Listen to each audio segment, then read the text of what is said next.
Sophie, let's start in Melbourne. We saw Victoria Police attacking protesters marching against the state's pandemic tyranny.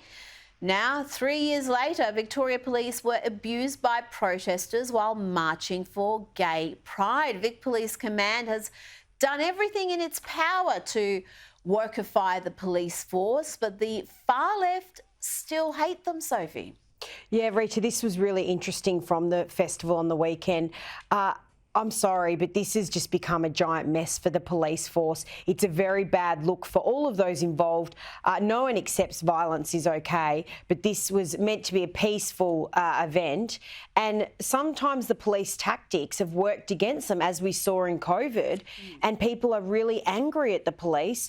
And this was shown on Sunday with what unfolded. But I don't think these people were reacting this way because of the police's crackdown on anti-lockdown protesters, because I would guess these people would be the first to be dobbing in their neighbours, to be wearing masks outdoors. I think they would have been COVID lockdown enthusiasts if I were to take an educated guess. Some of them are still wearing masks now in 2024, look at them. But they're just anti-police. They're far left, they're Marxists, they don't want the police in their ranks, even if they're marching for gay pride. And Victoria Police needs to understand that trying to appease people who hate you is not going to always work out. Now, staying in Victoria, let's look at this survey. This is been published in the Herald Sun today, showing that Victorian ratepayers are calling on local councils to ditch their woke agendas and get back to basics. Statewide surveys run by Council Watch have revealed residents were tired of councillors with political aspirations and executives who pandered to minorities instead of focusing on rubbish and roads. More than 80% of people rated their council's performance as terrible or poor. Now, this is the key part of the survey results, if you ask me. Ratepayers were asked to rank what their top priorities were for local government, what they should be focused on. And the top areas were maintaining and upgrading roads, footpaths and parks, and removing dumped rubbish. Guess what was at the bottom of the list, Sophie? Climate change plans, equality, diversity, Indigenous reconciliation, and LGBTQIA plus issues. So it seems the very things that the councils seem to be preoccupied with, the ratepayers list at the very bottom of the topics they want them to focus on. Rita, isn't it interesting? Because every time you get your rates quarterly, you look at it, whether the rates are going up, and you're like, what is my council doing for me? These councils have become too ideologically focused. They're pandering to minorities. They should be focusing, as the survey showed, on rubbish and parking issues and road issues, rather than focusing on, having enough flags above the city, above the council chambers or these sorts of issues. It's just become too problematic for councils. They need to get back to basics.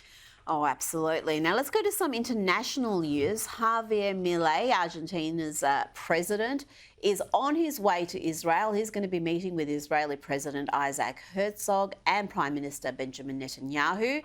Sophie, he will also visit a kibbutz that was attacked on October 7 by Hamas. He is very much pro-Israel. He studies the Torah. There's even talk that he might one day convert and become a rabbi.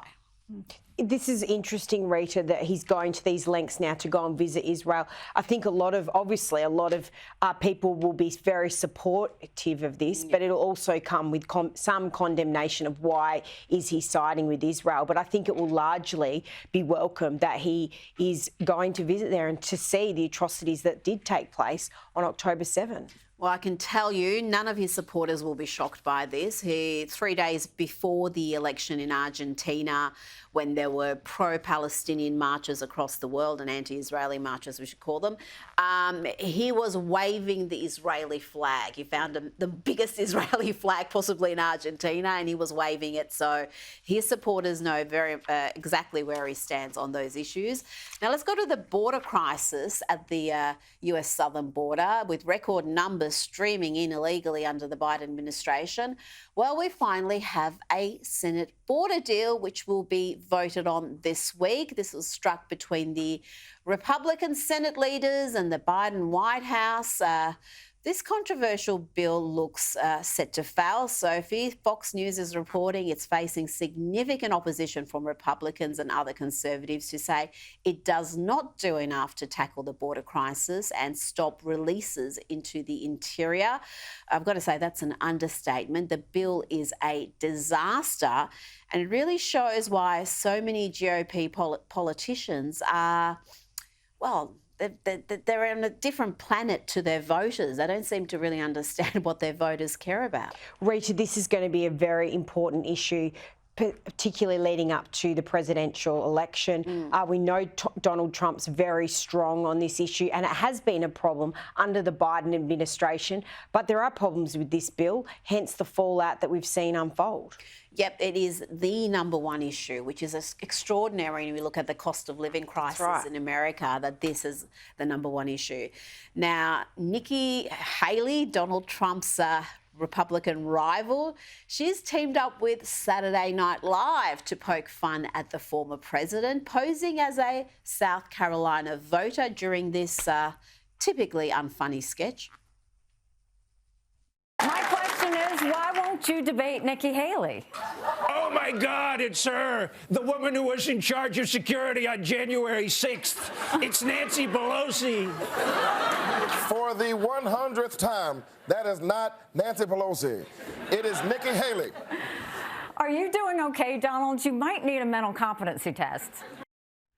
Oh, gosh, it's just not funny. But Saturday Night Live, there is news there, could be saved by Shane Gillis, the hilarious comic who was sacked from the show back in 2019 for some controversial remarks he made that were unearthed. I mean, a comedian saying something offensive, I'm shocked. But he's gone on to have enormous success since being cancelled by Saturday Night Live, and they now want him back. Let's have a look at some of Shane's work from his recent Netflix special. Here is his take on Joe Biden and Donald Trump and the debates. Because Trump's whole thing is he tries to get in the other guy's head, dude. You can't get in Joe's head. Joe's not in there. Good luck, dude. Biden is Trump's kryptonite in a debate. He's literally perfect. You can't beat him. Because Trump tries to drag the other guy into like a talking contest where he will win. He will win at that. He can't get Biden. He tries. Every debate he's trying so hard, and Biden's just... He tries. He just, you're a loser. Your son did crack. And Biden's just, what? So his Trump is better than Trump. I mean, if you're listening, not watching, his Trump is more convincing than Trump. And I've got to say, this is my favourite part of the special, where he recounts that night where American forces killed the Islamic State leader. It's the night the United States killed the leader of ISIS. Trump comes out of the Situation Room at like midnight in the White House, and he walks down that tunnel like and gives a press conference, like he's giving a post-game NBA just killed a guy press conference. He walks up in front of the entire world at midnight and just goes, Abu Bakr al-Baghdadi is dead. He died like a dog. And that's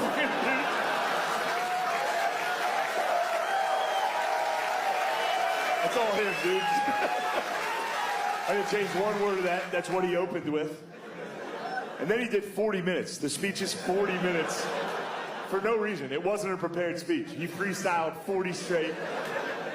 Not even a speech, just mean talk for 40. The meanest talk you've ever heard in front of the whole world. Abu. We can hear him crying. I said, Abu, don't cry. Abu. Let me tell you something. Abu cried. He cried quite a bit. I wouldn't have cried. Crybaby Baghdadi, that's what we were all calling it. It's just so good. He's just so good. It's interesting, though, because he's just now teamed up with Bud Light. Now, Bud Light seems to be trying to team up with the most unpolitically correct characters they can find. They've teamed up with the UFC, which is absolutely hated by the left. this is interesting. This is shows that there is life after cancellation. Well, isn't it interesting, Rita, because it's in stark contrast to Bud Light teaming up with Dylan Mulvaney, and we saw the fallout from that, which was catastrophic for the company. They've gone the absolute other way. Well, they've had to. And they've had to, because this has affected their bottom line. So I think this will be a good result for them, but this is a lesson too. When they go down that woke road, it bites them hard. It has, and nothing worked. They did try to do a bunch of pro-America ads. They even had Taylor Swift's boyfriend, before he was her boyfriend, and do an ad. They were all bombed. Everyone said they were lame. They weren't going to buy the product. So they have had to go and find the most unwoke comedians or sporting organisations to team up with to try to get people back. Sophie Elsworth, always a pleasure. Thank you, Rita.